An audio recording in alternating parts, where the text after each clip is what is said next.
Hey everyone, this is Haley from Cartoon Universe, and I have another Star vs. the Force of Evil theory to share with you. Today we'll be talking about Toffee and violence.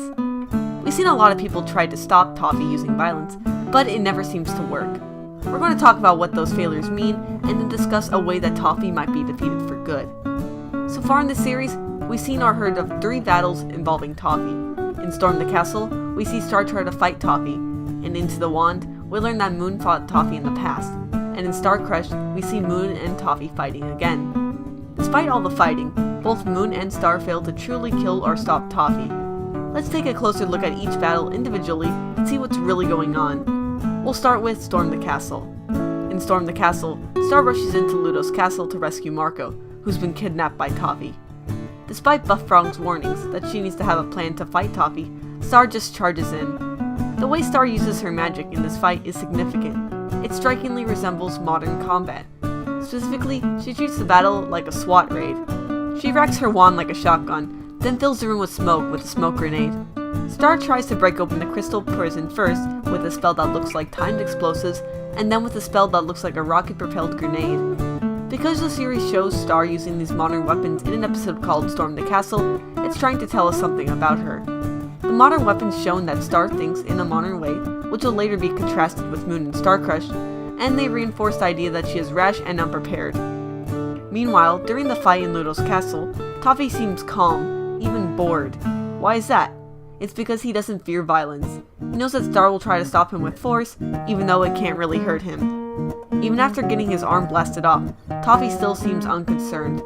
After the wand explodes, Toffee is seemingly destroyed.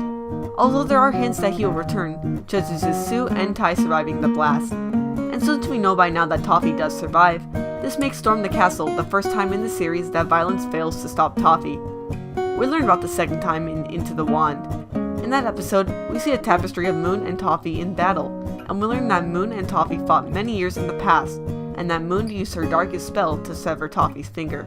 But even Moon's magic, at the peak of its power, doesn't seem to be able to stop Toffee for good. Toffee comes back and is hired by Ludo in fortune cookies. Since no one seems to know who Toffee is, it's possible that he hasn't been seen since the battle against Moon. The important thing we learn in Into the Wand isn't that Moon beats Toffee. The reality is that Moon fails to stop Toffee, even after using her darkest spell. Toffee survives and comes back stronger, because now he knows more about the Butterfly family's magic. That makes Into the Wand the second time we learn violence fails against Toffee. The third time finally comes in Star Crush, where Moon and Toffee fight once again. After Toffee takes over Ludo's body, he regenerates his own arm over the wand. The Magic High Commission tries to fight Toffee, but it's entirely one-sided. Toffee is able to withstand their attacks and drain their powers. By the time Moon is revived, Toffee has enough power to deflect her attacks as well, leading to a decisive victory for Toffee. Remember what I said about Star's modern fighting style in Storm the Castle? Unlike Star, Moon's fighting style in Star Crush is reminiscent of high fantasy medieval combat. This makes sense, as it's what you would expect from Moon, who is older and more traditional. Yet this traditional style of fighting fails against Toffee as well. It's significant that Moon, who is a far more knowledgeable magic user than Star, uses her magic in fairly conventional ways. She shoots bolts of magic at Toffee, tries to grab him, and duels him with a sword. But that type of combat is uncreative, and the show wants us to realize that. The very next shot after the fight with Toffee finishes is a close-up of Star's wand in a scene with her and Oscar. And what is Star doing in that scene? She's casting a spell. And not just any spell, it's one that she's created for herself. One that is unconventional, creative, and totally chaotic. There are 2 reasons this scene is so important. First of all, the scene shows us that Moon's fight against Toffee is missing something: Star's unexpected creativity. Secondly, the scene brings back an idea which has been simmering in the background for almost the entire season. Star doesn't play by the rules, she uses her imagination. Let's go back to Mr. Candle Cares. Tom and Marco play a game of ping pong in order to determine if Marco lives or dies. When Tom brings up the fact that Star cheats, Marco says, "Star doesn't really cheat, she just makes up her own rules." To which Tom replies, "And then she changes the rules again halfway through the game." That's a very important scene, which lets us know, early on in Season 2, that Star doesn't play by the rules. Another important scene happens in The Hard Way. In The Hard Way, Glossaryck is trying to teach Ludo how to use magic.